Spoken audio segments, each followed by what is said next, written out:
So ito yung ah, bahay namin ng aking parents. So yan, simple lang ang aming bahay. So nagsimula kaming tumira sa lugar na ito noong year 1999 pa.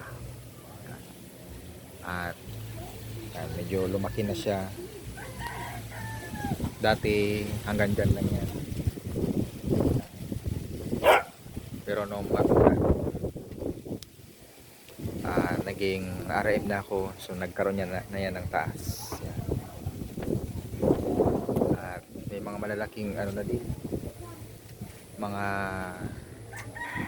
puno at damo. Yan.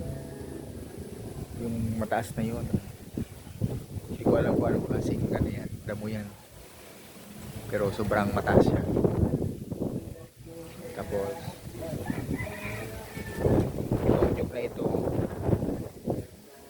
yan, 15 anyos pa lang ako nung tinanim yan. Yan, medyo malaki na din yan.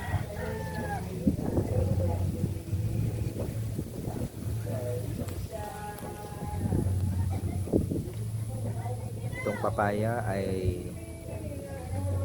bago lang naman ito. Tapos ang aking nanay ay mahilig magtanim. Yan, mga halaman. Ito yung halaman ng aking nanay. Yan, mga halaman niya. Yan din ang hilig niya.